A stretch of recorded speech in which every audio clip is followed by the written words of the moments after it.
We're now in phase 2 of lockdown in Scotland, which means yet more easing and relaxation in the guidance that's created the boundaries for us over the past months. More shops are now going to open. We'll soon be able to return to our churches for prayer, if not worship yet. And even those who've been shielding will be able to step out and enjoy some exercise. Lockdown was a conscious decision to keep us in and narrow our physical worlds for a time in order to keep us safe and not to overwhelm our medical services. However, less consciously, we can make safe worlds for ourselves too. Most of us learn to understand and assess risk from a very young age, because being without any appreciation of danger or risk, well, it may lead to some amazing and thrilling life experiences, but may also lead to harm. How many times when you were young did someone say to you, "Oh, don't do that, you could break your neck"? Most of us learn, therefore, as a matter of course, to risk assess and to moderate our behaviour accordingly. We begin to pick and choose what we will do, based on a conscious but also unconscious assessment of those risks. We consider what will enable us to feel safe, and we go forward, even as we engage challenges sometimes, within those parameters of staying secure. Now, I'm not making the case for foolhardy behaviour, but once again, as lockdown speaks into my life on one level, I cannot help reflecting on what it might teach me at other levels too, and in particular just now, what it might have to show me about my spiritual walk with Jesus. Reflecting, therefore, on stepping out further and further as lockdown eases and away from the safe confines of home and limited interaction, I cannot help reflecting on the fact that there's never anything safe about my walk with Jesus. If I am walking with Jesus, I do not control where he will lead. I do not set the pace, and I would probably not be certain about the destination either. Walking with Jesus is not a safe business in that sense, and yet the Bible teaches me that walking with Jesus is also the only truly safe choice, because ultimately Jesus is leading me towards my home and towards a deeper communion with God, whatever the external circumstances of my life may be throwing at me and suggesting. I know what it means when a neck is broken. It wasn't risky driving that caused it, but since our son Sam was paralysed in a car accident 10 years ago at just the age of just 17, I have seen the devastating implications of a broken neck up close. And I've often wondered about some of the stories of healing in the Bible.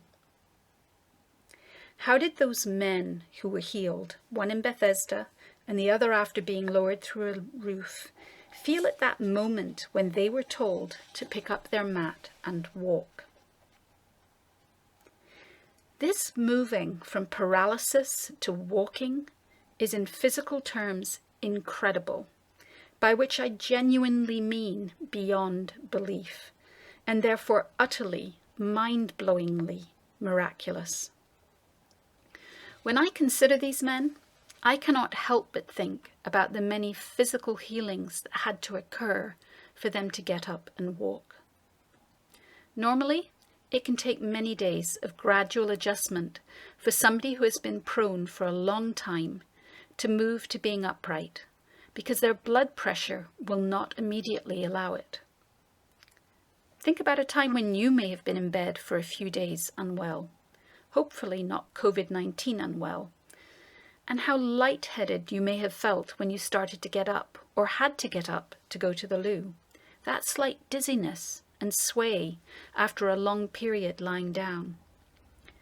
Now imagine what it would be to have been prone for years and about to stand up. Also, what about all those wasted muscles that had to instantly strengthen to support the men's weight, or the instant relearning of a lost or never experienced capacity to walk?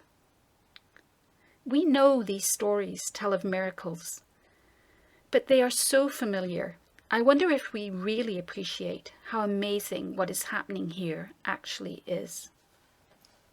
The physical healing required is staggering.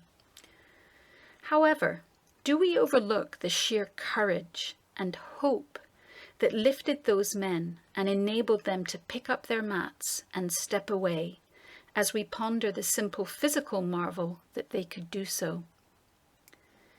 Stepping out and away from life as they had known it. Stepping out and away from its confines and narrow parameters. Its safety in its predictability, if nothing else. How extraordinary was that? I have thought a lot about the action of walking this week, and as I thought I might prepare material on stepping out. How thinking I want to go in a certain direction, my legs and feet move to take me that way. How the action of my walking is heel to toe in a sort of rocking motion, and the nature of the propulsion of that movement. How much I take for granted this simple motion that gets me from A to B, whether there is risk involved or not. As always, there are so many ways that reflecting on a simple concept can uncover depths that, if explored, can help us to reflect on how we draw closer to God. The invitation of the material this week, as we literally step out further, is to reflect on also stepping out where Jesus would lead us. This may require healing or be scary. It may require us to leave some of what we have known behind.